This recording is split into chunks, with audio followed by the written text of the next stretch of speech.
li suñu kanam bokk na ci yenn milieux yi nga xamante ni tëj nañ ko ak yenn interdiction yi nga xamante ni def nañ ko ndax jàngoro bi nga xamante ni ba suñu joon yàlla tey mi ngi fiy daagu mais ci biir interdiction yooyu dañoo gis ni am na ñoo xamante ni ñoom ñoo ñëkk braver les interdits. waa ñàkk a aaye ñoo ko njëkk a braver et ça c'est déplorable. Il faut être responsable dans la vie il faut être responsable kuy yedde warul nangu ñu koy yedd mënuloo taxaw nga ne dañu tere lii yow mi nga xamante ni yow la ñu dénk yow yaay le chef de l'État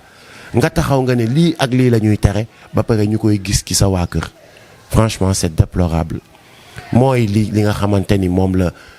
activistes yi ak militants yi di xeex boobu ba léegi réew dafa mel ni ñaari Sénégal am wala ñetti Sénégal am sénégalais boo xamante ni il a le droit de braver toutes les interdictions amul interdiction il a le droit de faire tout ce qu'il veut te dara du ko ci fekk dara du ko ci topp ak sénégalais bi nga xamante ni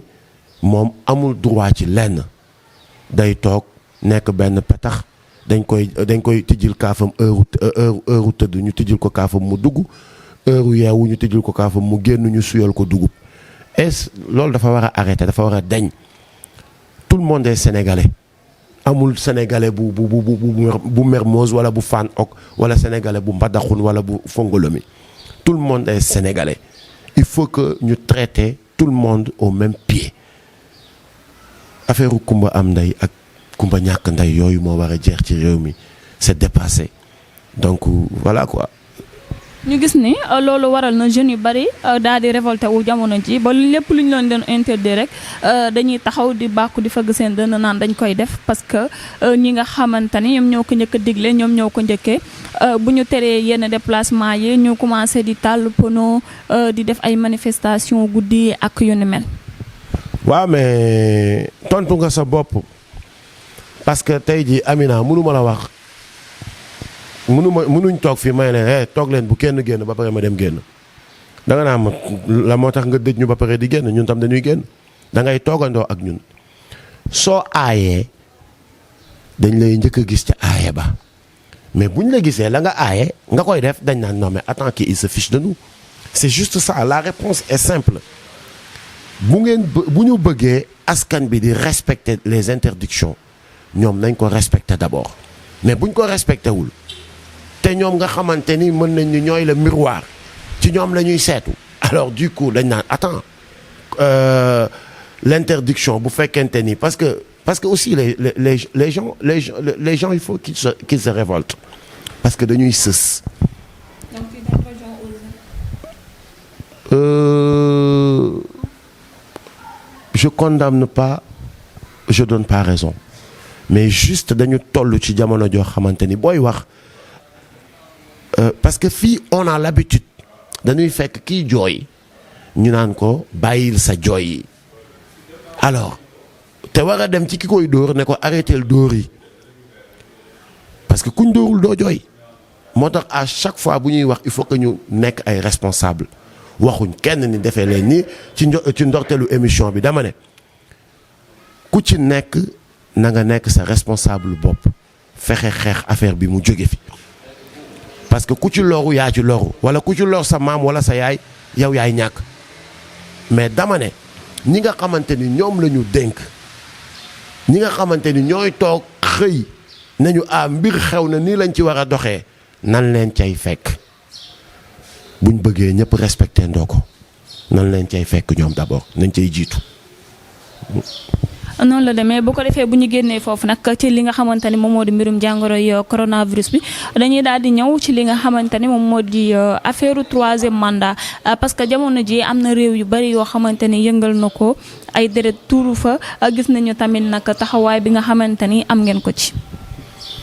waaw pour man déjà les gens ont l'habitude de dire troisième mandat.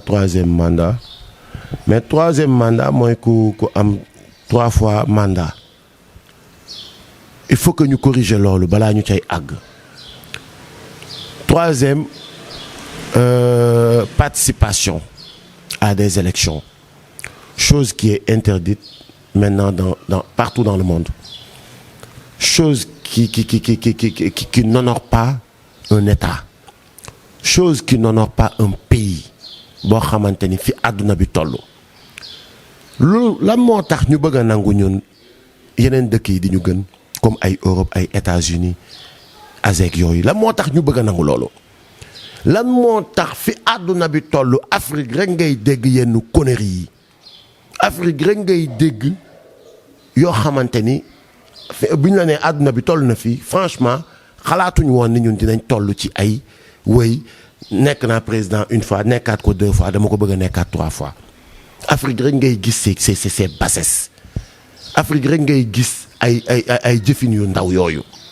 lan moo tax waruñu mën a taxaw def le reste du monde suñu ay concurrents suñu ay nawle àdduna bi foofu la toll te loolu yëpp damay indexé non politique dañu bëgg pouvoir te doyewuñu pouvoir dara lu dul ndénkaane gi ñu leen dénk ñu mën di ko sàcc ak di ko luubal parce que yow yaa ma doy kaay jiite ma ak kaay ma jiite leen du benn. par exemple suñu cas Macky Sall biñ koy fal pour une première fois sénégalais yi dañ ko ne woon yaa ñu doy jàpp nañ ni yow tu es l'homme qu'il faut biñ ko falee c'était très normal et légitime kenn waxu ci dara. ñu demaat fi ay élection donte nee nañ dañ ko sàcc dañ ko defee nu mu leen neexee ba tax mu gagné mais bi résultat yi génnee aussi malgré nit ñi d'accorduñ ci mais quand même accepté nañ ko nangu nañ ko man dama jàpp ni pare nañu kon ak moom wala pare na ak ñun parce que c'est un contrat location la dafa yomb pour sénégalais yi xam ko. location la fii kuy loué kër dañ la naan 1 an renouvelable wala ñu ne la 2 ans renouvelable wala 3 ans renouvelable 4 ans renouvelable ci constitution wu Sénégal kuñ ci fal ci constitution boobu téere boobu ngay jël taxaw wàcc comme tey jullit yi bu ñuy àtte dañuy teg alxuraan kaamil bi ne tegal sa loxo nga wàcc kaamil bi. constitution bi mooy téere bi nga xamante ni lañ ca dugal mooy boo ci tegee sa loxo ne waat naa ci constitution bi ni contrat bi nekk ci biir dama koy respecter tu dois respecter cela. Un président ne peut pas être élu 3 fois. On ne peut pas être président 3 fois. bu sénégalais yi nangu ñu leen di dugal ci ay question wu xawma article bi mu ko defee fii defee ko fële li ñu comprendre mooy tu es président 1 fois 2 fois c'est bon comme aux États-Unis comme en France comme partout dans le monde mais loolu il faut que aussi ñi nga xamante ni ñooy génn ci espace bi di wax ñu ciy dimbali les autres qu'ils arrêtent quoi de jouer avec l'intelligence des Sénégalais. affaire 3 fois président mënatul ne président 2 fois nga koy doon jeex na et je te dis Afrique benn esprit bi moo fi am gis nga ni ko Mali bañ ni ko Sénégal bañee woon ci Ablaye Wade en 2011 2012 Mali bañee ko ci IBK Côte d'Ivoire nekk di ko bañ ak Ouattara mais kaay ma wax la noonu la ko le reste de l'Afrique di bañee ci ñi nga xamante ni actuellement ils sont à leur 2e mandat duñu ko nangul kenn ci àdduna bi. donc vous vous préparez à cette éventualité. man maa ngi tëdd loolu nekk du traverser sax sama xel mais parce que Macky Sall n'ose pas se représenter encore une 3e fois pour lan Macky Sall góor la xanaa góor la li ma jàpp mooy du jaam li ma jàpp mooy Macky Sall du jaam góor la am na loo xamante ni bul déglu sax ay nit ñu la koy wax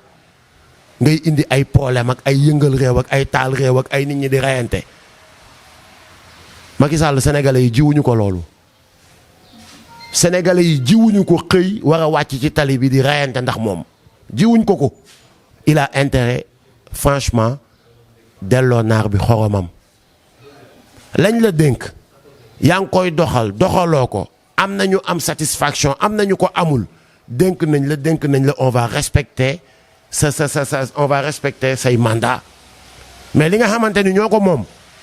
bu jeexee rek delloo ñu ko bul ñu laajaat. mais affaire def nga résultat ou pas jugé wuñu foofu des fois nit ñi ne ma jëlee ngeen fi Ablaye Wade te du moromu Macky Sall may leen Ablaye Wade su defoon bilan boo xamante ni bilan jamaa la sax jote wuñoo ak moom ci bilan wam xeexuñoo ak moom ci bilan ndax bilan wam mais li ñu jote woon ak moom dëgg mooy bi mu buggee nekk encore une troisième fois président de la République te loolu nag booy xool nag ñu jote ceeg Ablaye Wade mi nga xamante ni en terme de defal Sénégal du ci moromu Macky Sall ku dee ak sa bàmmeel en terme de xeexal Sénégal en terme de démocratie de tout ci yu bëree bëri du ci moromu Macky Sall parce que la preuve moo defar tey Macky Sall bii nii ak ci boo duggee ci droit d'aînesse ci at ci lépp loo teg bu fekkee dañ koy seet ci ay na critères rek kon mënoon nañ na war nañ ko mën a nangul Ablaye Wade mais critères yëpp boo ko tegee ñu ne daal d'accord def na bilan bu baax def na bilan bu tane jëlee na woon fii lii yóbbu ko fële mag la am na ay at yu bëri yooyu yëpp ndeem xooluñu ko ci mayuñu ko kon wax dëgg yàlla duñ ko xoolal ma Samba wala ma Demba duñ ko xoolal kenn. kon daal su ma déggee dafa mel ni daal Ablaye Wade ngeen approuvé li nga xamante ni liggéeyal na ko Sénégal bu ko weesoo daal ñi fi nekk ñëpp gisoo ni am na fu ñu yóbbu Sénégal. non j'ai bien dit que ni ñi nga xamante ni il parle pour Abdoulaye Wade ils vont te dire que ni gestion wam du moroomu gestion Macky Sall loolu lañ lay wax. mais c'est le peuple qui a le dernier mot ñi nga xamante ni actuellement ñoom la Macky Sall di jiite benn ci man gisuma ci sama bopp sérieusement gisuma ci sama bopp à 10% te bëri naa ciy moroom demal nga def sa micro trottoir 100 Sénégalais 99 et demi yëpp dañ la naan gisuñ ci seen bopp ils vont parler comme moi loolu c'est l'opinion mais je dis bien ku fi defoon sax jamaa ku jëloon réew mi def ko jamaa sax ñaari mandat la ñu signé ak yow amul beneen c'est-à-dire loolu laa bëgg mu clair dama ko bëgg a indi ci explication bu terre à terre. parce que gisoo ni bëggatuma ñuy jël affaire bi débat bi di ko yóbbu ci ay article ak ay point ak ay virgule ak yooyu non ça va perturber. gisoo ni sujet boobu dafa tàmbalee nekk sujet bu sensible boo xamante ni Sénégal kenn du ko fi tudd. kenn du ko fi tudd mooy kan. genre comme ni ñuy wax rek que ni ñi fi dàq ñëpp affaire troisième mandat moo tax ñu dàkkee leen fi ku ci mel ni Sori Kaba ku fi mel ni Moussa Diop Bekki Demba Ndiaye. waaw mais xam nga ku la abal xam nga fexe nañ ba jël dëkk bi jàppee ko comme royaume. royaume mooy dañuy jël dëkk jël benn nit jox ko tous les pouvoirs te loolu booy xool bokk na ci combat Y'en a marre. C'est en Afrique que tu trouves un président très fort et puissant qui contrôle tout. Donc bu ñu jëlee nit ki ne ko yaay contrôler lépp lu ko neex la cay def mais bu ñu jëlee nit ki ne ko lii nga moom la ca des bàyyee ko ñeneen ñi ñoo koy tranché réew moomu nga nekk tey jii ñu bari lu tax bëgguñ dugg ci état wala lu tax bëgguñ dugg ci benn régime parce que yii la ñuy bañ yii la ñuy daw il faut que d'abord tu sois militant il faut que tu sois politicien il faut que nga nekk koo xamante ni da ngay amal njëriñ parti bi lijjantiwuñu réew mi patrie bi seen yoon newu ci parti bi ñoom moo leen soxal donc du coup ku la abal bët fu ko neex ngay xool mais man de kilifa je suis libre de dire ça keneen nit il est libre ndax man yaakaaruma Macky Sall joxuma poste ba su ma waxee ci loolu mu xëy war ma dàq war ma limogé Macky Sall dundaluma ba su ma waxee loolu mu ne ma damay téye sama ceeb wala sama diwlin donc je suis libre je suis un militant libre j'ai le droit de parler de ça te dara duma ci fekk li ma wax man maa ko wax fii ba suba ci ginnaaw ngoon sequñu ak kenn ngay nekk suñu président ñetti yoon ça man maa ko wax loolu moom man maa ko wax te bés buñ ca waree yegg xam naa ni duñ ca yegg man lu ma gëm ba gëm ko mooy duñ ca yegg comme ni ma ko waxee Macky Sall du jaam au moins dese na ko loo xamante ni franchement il va essayer de sortir par la grande porte loolu moom am naa ci yaakaar quoi. mais yow su ma la gisee ni ngay waxee ni dafa mel ni tey loolu bu xewoon lu raw li am ca Mali la ñu nar a gis ci Sénégal daal. te beneen bi mooy gis nga politiciens yi dañuy buñ soxlaa xool l'état d'esprit des Sénégalais dañuy sànni benn affaire buñ ko sànnee xool. man dama bëgg ñu bàyyi di leen sax may xorom ils ne sont pas intéressants parce que liñ leen di doyee jëriñuñ ñu ko